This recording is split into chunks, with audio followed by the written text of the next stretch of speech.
আলহামদুলিল্লাহ আলহামদুলিল্লাহি রাব্বিল আলামিন ওয়াসসালাতু ওয়াসসালামু আলা সাইয়্যিদিল মুরসালিন। প্রিয়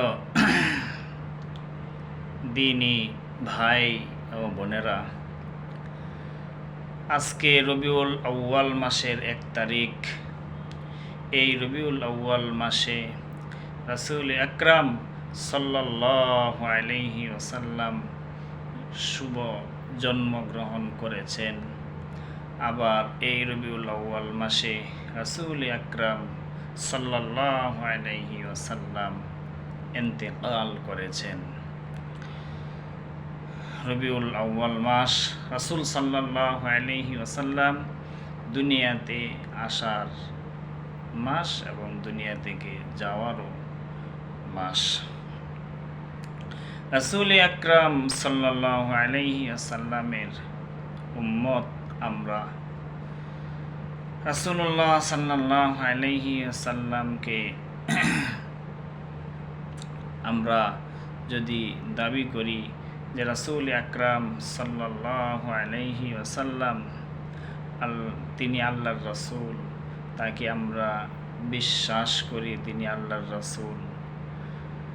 শুধু এতটুকু বিশ্বাস করেই ক্ষান্ত থাকলাম, রাসূলুল্লাহ সাল্লাল্লাহু আলাইহি ওয়াসাল্লামের আদর্শ অনুযায়ী চললাম না, রাসূলের তরিকা অনুযায়ী চুল কাটলাম না, রাসূলের তরিকা অনুযায়ী পোশাক পরলাম না, রাসূল সাল্লাল্লাহু আলাইহি ওয়াসাল্লামের তরিকা অনুযায়ী দাড়ি রাখলাম না, নামাজ পড়লাম না, রাসূলুল্লাহ সাল্লাল্লাহু আলাইহি ওয়াসাল্লামের তরিকা ছিল কখনো মিথ্যা বলেন নাই, জামাতে নামাজ পড়তেন, এই আদর্শ রাসূল অনুযায়ী চললাম না। শুধু রাসূলুল্লাহ সাল্লাল্লাহু আলাইহি ওয়াসাল্লাম আল্লাহর রাসূল এতটুকু মনে প্রাণে বিশ্বাস করি, তাহলেই আমরা ঈমানদার হইতে পারবো না যতক্ষণ না রাসূলুল্লাহ সাল্লাল্লাহু আলাইহি ওয়াসাল্লামের তরিকা অনুযায়ী চলি। কারণ রাসূলুল্লাহ সাল্লাল্লাহু আলাইহি ওয়াসাল্লামকে ভালোভাবে চিনতেন, জানতেন, বিশ্বাস করতেন বিদুর্মীরাও। কোরআনে কারিমে আছে যে বিদুর্মীরা রাসূলুল্লাহ সাল্লাল্লাহু আলাইহি ওয়াসাল্লামকে চিনে, জানে, যেইভাবে তারা নিজেদের সন্তান, এটা আমার সন্তান, এটা যারা যেভাবে তারা চিনে জানে তিনি যে আল্লাহর রাসূল, এটা ওই রকমভাবেই তারা চিনত, জানত।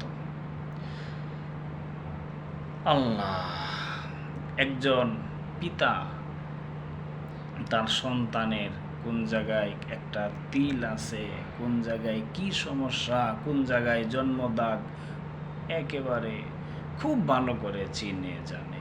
তো এইরকমভাবে আল্লাহ তাআলা বলেন বিদুর্মীরা, আহলে কিতাবরা রাসূল আকরাম সাল্লাল্লাহু আলাইহি ওয়াসাল্লামকে সন্তান যেভাবে ভালোভাবে সন্তানকে তার মা বাবা চিনে, ওই রকমভাবে নবীজিকে তারা আল্লাহর রাসূল এটা জানতো, বিশ্বাস করত। কিন্তু তারা রাসূল সাল্লাল্লাহু আলাইহি ওয়াসাল্লামের তরিকা অনুযায়ী চলতে পারে নাই, চলে নাই, এই জন্য তারা ঈমানদার হতে পারে নাই।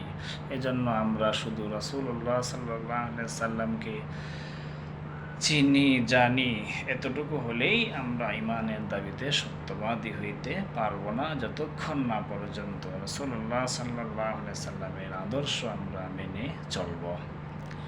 এবং রাসূলুল্লাহ সাল্লাল্লাহু আলাইহি ওয়াসাল্লামকে অনেক বেশি ভালোবাসি, শুধু এতটুকুই ভালোবেসেই শেষ, আদর্শ মানলাম না, তাহলেও আমরা বেশি ভালোবাসলেও ঈমানদার হইতে পারবো না যদি আদর্শ না মানি।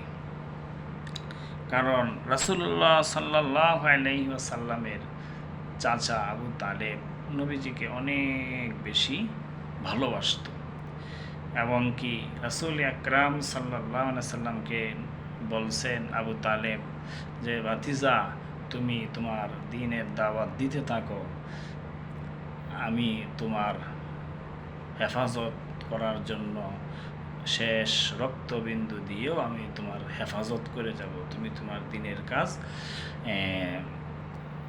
করে যাও। এবং রাসূলুল্লাহ সাল্লাল্লাহু আলাইহি ওয়াসাল্লামকে অবরুদ্ধ করে রাখা হয়েছিল কয়েক বছর।